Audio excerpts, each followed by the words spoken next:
लोगों का फ्यूचर हाथों की लकीरों में नहीं, मेरे पोपट की चोंच में बंद है। अभी ये अपनी चोंच से तुम्हारा भाग्य बताएगा। चलो आजाद मिट्ठू, इसका भाग्य बताओ। शर्मा क्यों रहे हो, बाहर आओ। चलो चलो उठाओ। तुम्हें भी घूस खाने की आदत हो गई।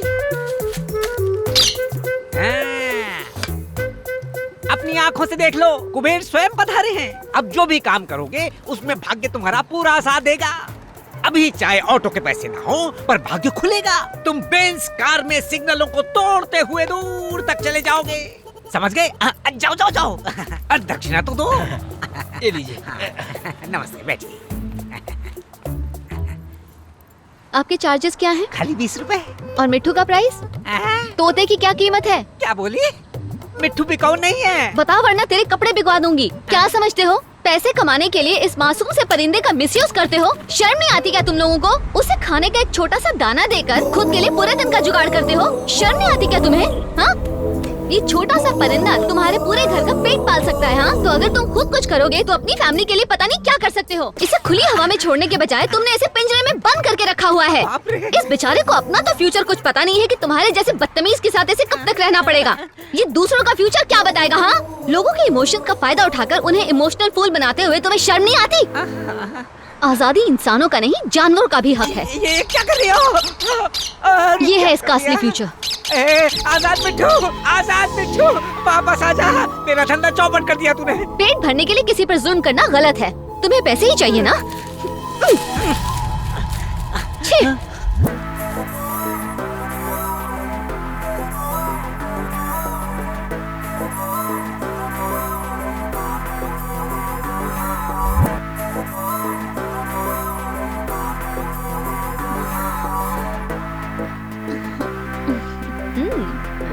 ये लो, पेट भर के खाना। हाँ, और ले लो। बहुत अच्छा काम किया।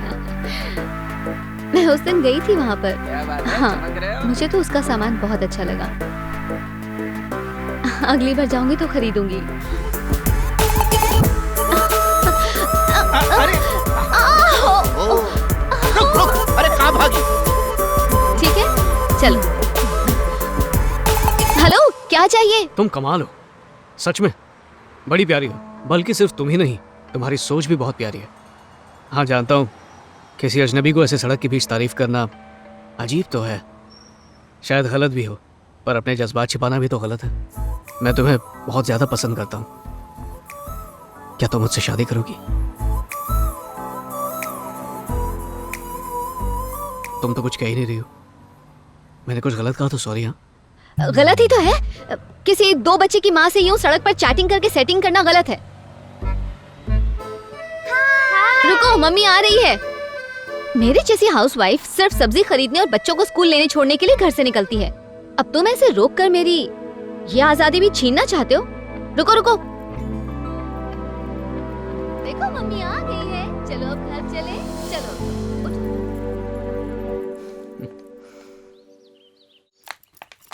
अरे इतनी देरी कैसे हो गई? अभी बताती हूँ। आज तो बहुत ड्रामा हो गया बाबा। काम खत्म करके मैं घर वापस आ रही थी, एक बेवकूफ अचानक मेरा पीछा करने लगा। मुझे शक हुआ, मैं मुड़ी तो देखा कि वो ठीक मेरे पीछे खड़ा हुआ था। अच्छा, और फिर? बस 2 मिनट बात करके वो सीधे मुझसे शादी करने की बात करने लगा बाबा। अरे सुनते ही मेरे तो होश उड़ गए। मुझे तो लगा कहीं ये गंवार मंगलसूत्र जेब में रख कर न लाया हो। पर मैं हूँ तो आपका ही खून। पता है मैंने क्या किया? क्या किया बता? मैंने उससे कहा कि भाई साहब, मैं पहले से ही शादीशुदा हूँ और 2 बच्चों की माँ भी हूँ। माँ सुनते ही उसके तो दिल में ठेस पहुँच गई। उसका चेहरा पूरा लाल पीला हो गया। वो लड़का कहीं ये तो नहीं? लगता है शौक हो गई।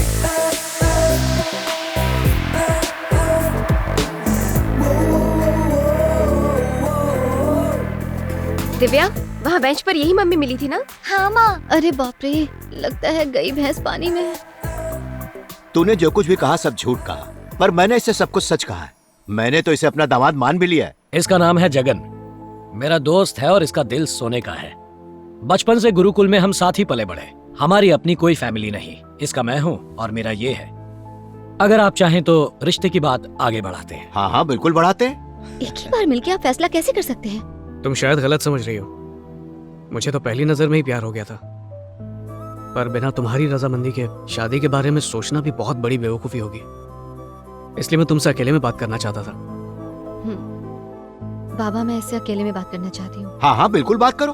मैंने तो इससे घंटा भर बात की। भाई मुझे तो लड़का अच्छा लगा। आज तक जितने भी लड़के तुम्हें देखने आए तुमने सबको खरी खोटी सुना दिया, पर ये उन जमूरों जैसा नहीं है। जाओ ऊपर जाके बात कर लो, जाओ बेटा।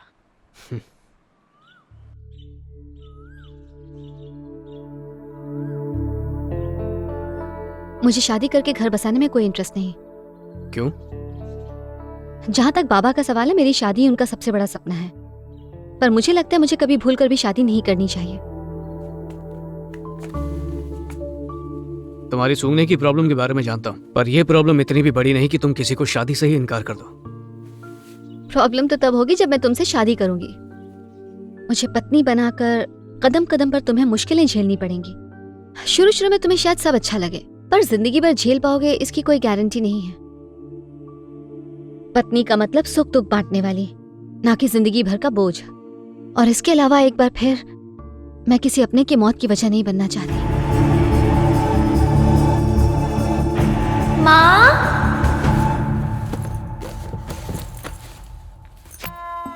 माँ के सैंडल्स गायब हैं। मतलब आज भी सब्जी लेने मार्केट गई है। चलो अच्छा हुआ, आज मैं गाने सुनते हुए डांस करूंगी।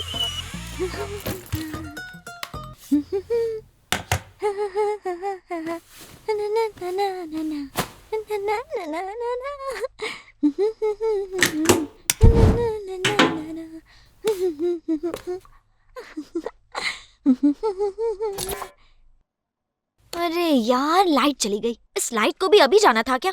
नो प्रॉब्लम, वॉकमैन तो है।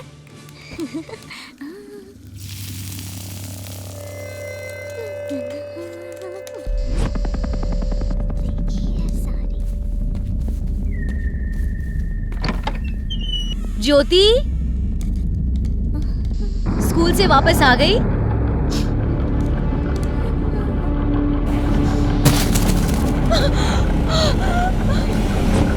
पागल लड़की।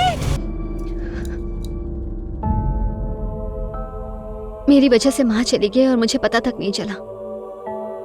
जो भी मेरे साथ रहेगा उसकी जान पर खतरा मंडराता रहेगा। इसीलिए मैंने लोगों की भलाई को ही अपनी जिंदगी बना लिया है। अब हर कोई मदर टेरेसा तो नहीं बन सकता, लेकिन उनके बताए रास्ते पर तो चल सकता है। और भलाई के रास्ते पर चलने के लिए मैं हर बार अपने पति से परमिशन बिल्कुल नहीं मांगना चाहती। मैं सिर्फ अपने पति का घर संभालने में जिंदगी नहीं बिता सकती। एक मिनट, तुम्हारी शादी ना करने की वजह क्या है? तुम्हारा कुछ ना सूंघ पाना या लोगों की भलाई में तमाम जिंदगी गुजारना? एक बार फिर से कहता हूं, मैं तुम्हें बेहद चाहता हूं, पर फिलहाल तुम्हारी जिंदगी में बहुत कंफ्यूजन है। इट्स ओके, जब ये कंफ्यूजन दूर हो जाएगी मैं तुम्हारे सपनों में आने लगूंगा। और जब आने लगूं तो बाबा के हाथ मैसेज भिजवा देना। फिर मिलेंगे। एक और बात। हाँ? देख लेना, एक दिन तकदीर हम दोनों को मिलाएगी जरूर। चलो बाय। तो क्या पढ़ाया टीचर ने? सुना था अप्सराएं दिल से सोचती हैं, आज देख भी लिया, पर वो मेरी होके रहेगी। कोई पसंद तो आई। बाय। हाँ?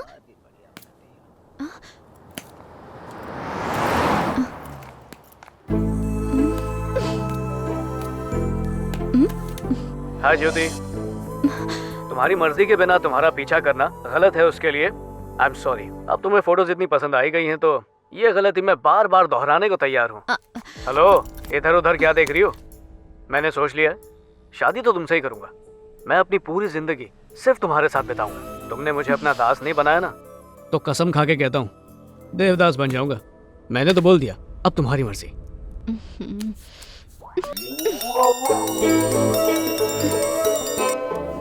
पापा बोल रहा हूँ, दामाद जी ने एक वीडियो भेजी, देखी कैसी लगी? वो एकदम हीरो लगता है।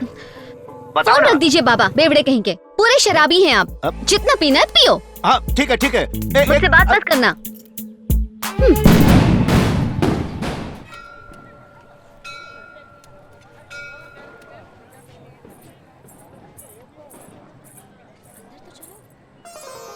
आओ बेटी, 7 सप्ताह पूरे हो गए ना। कार्तिक पूर्णिमा के दिन तुम्हारा व्रत भी पूरा हो गया। देवी माँ तुम्हारी सारी मनोकामनाएं जरूर पूरी करेंगी। ये लो, थैंक यू दीदी। संभल के जाना।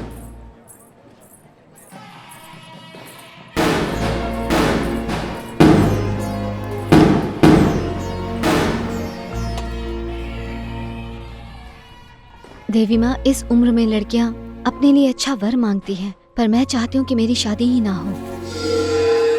मैं नहीं चाहती कि मेरी वजह से कभी किसी को कोई कष्ट हो।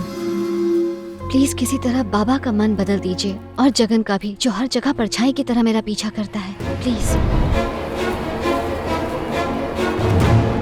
अरे वो देखो, उसकी साड़ी चल रही है। अरे बेटी, तुम्हारी साड़ी देखो।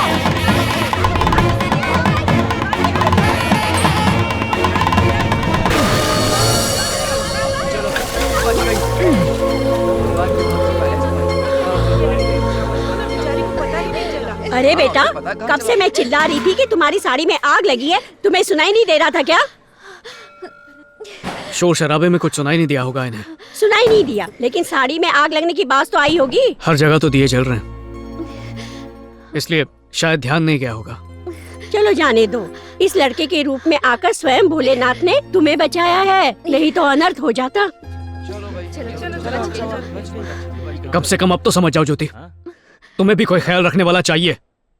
इसलिए नहीं बोल रहा हूं क्योंकि मैंने तुम्हारी जान बचाई है। मैं चाहता हूं तुम खुद अपनी हिफाजत कर पाओ। आगे जो तुम्हारी मर्जी।